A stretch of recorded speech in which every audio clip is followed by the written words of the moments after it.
I'm sure you've seen by now, but Tesla finally, after many years of promising that their cars could drive themselves without a human involved, they sort of did it. Now, I'm saying sort of because they still have a safety monitor in the front passenger seat in case things go wrong. And during the initial launch, things went wrong.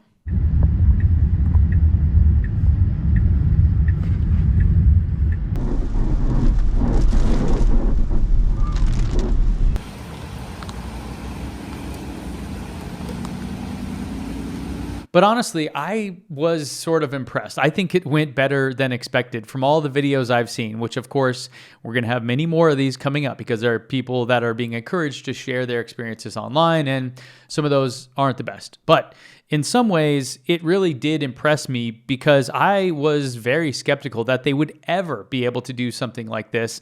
And I still think that true full self-driving is pretty far off, at least for Tesla. And we'll get into that a little bit later. But that is my view coming into this with someone that has absolutely zero skin in the game. And I want to be upfront about this because a lot of the people covering Tesla online have a lot at stake if the company doesn't perform well. They own stock, they own the vehicles. I own neither. So that up front, my perspective here is all just trying to be as objective as I can and looking at the data, because the thing I really want to talk about, and when it comes to robotaxis and Tesla, is about the economics of it all. Now, this has been my concern from day one. From the very early days of Tesla Talk and robotaxis or anyone else, I was always thinking, is this going to be worth it for them? Financially, is it going to be a good thing? Now, Elon stood up and promised all kinds of wild things for years now as to what this is going to bring to the world or to humanity or whatever.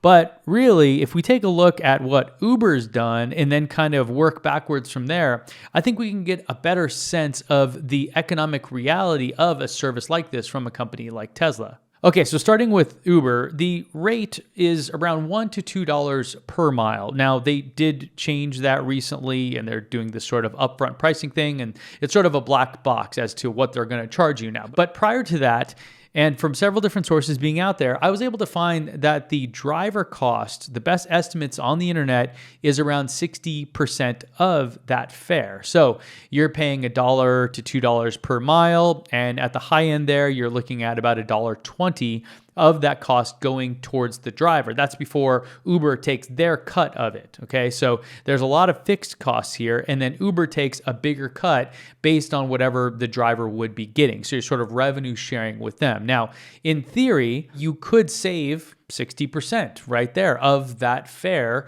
and reduce the cost by that amount. But that is missing some of the details here because there are other costs associated with robotaxis that regular taxis just don't have. Notably, now because you don't have a driver in there, you need someone to clean the vehicle. Look at all the stories of people coming home drunk from a bar, riding in an Uber, and not having a great time, not the most hygienic experience. Someone has to clean that. And right now, that would be on the Uber driver themselves. Now you would have to have someone else there. So you have to have some staff here to maintain these vehicles, right? Things will go wrong as they do. It is an organic, real world. It's not some, simulation that we live in. At least I don't think. And so with that, you're going to have people that maintain these vehicles. You're going to have teleoperators where if things happen and the vehicle gets stuck, you have to call someone to move the vehicle or do something else. Then you also probably need roadside assistance in case the vehicle gets in a crash or something else needs to be towed.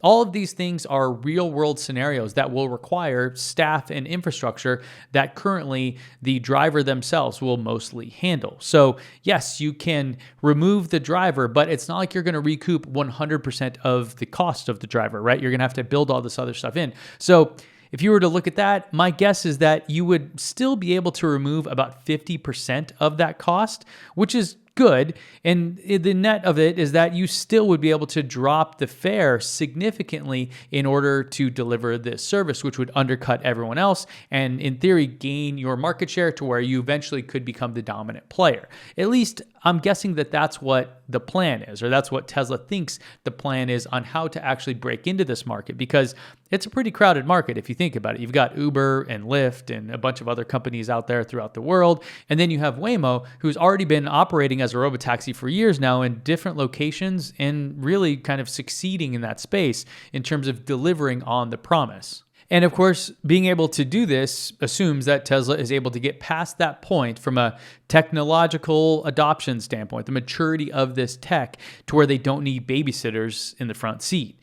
And thinking about it in that terms, we have to remember Pareto's law. To refresh your memory, the 80-20 rule, or Pareto's law, states that you can achieve about 80% of the progress towards a goal in the first 20% of your effort. So let's say you want to break par on a round of golf.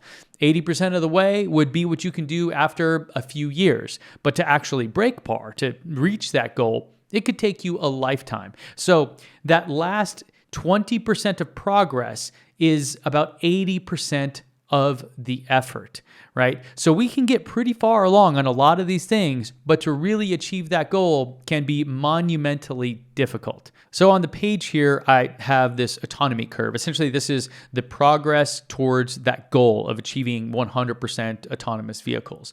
Then if you want to add in the amount of effort it takes, again, you can see that in the beginning, there is fairly low effort. You have just about 20% of your effort to get to that 80% of achieved.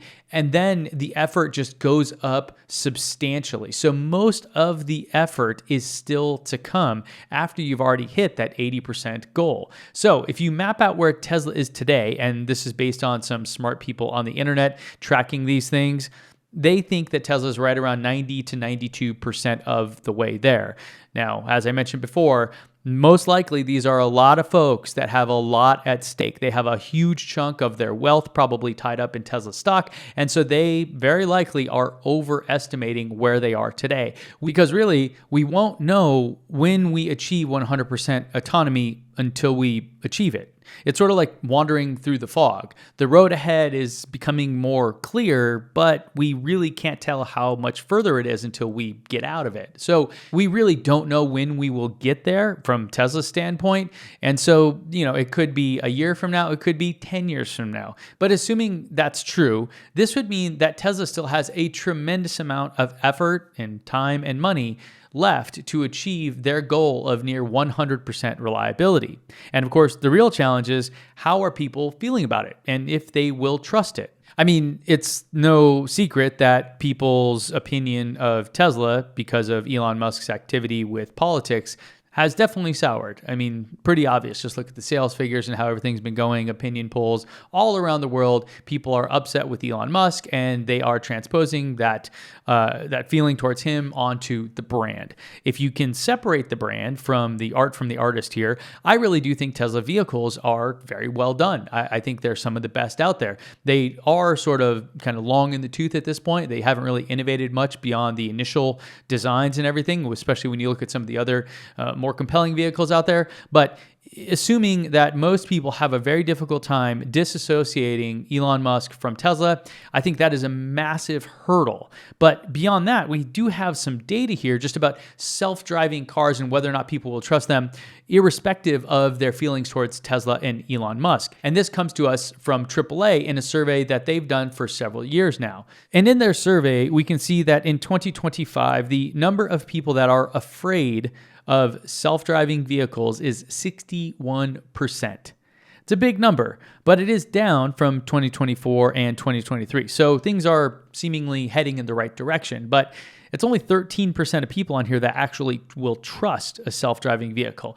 So they have a huge curve to get over here, a huge hurdle ahead, regardless of opinions about the brand or cost or anything else. And to me, the human element is often the most difficult one to really overcome. I mean, there's so many things in our world that if you look at them from an objective standpoint, they just don't make sense. I mean, look at a Rolex compared to an Apple Watch. The Rolex is horrible at telling time compared to an Apple Watch, yet people still pick it.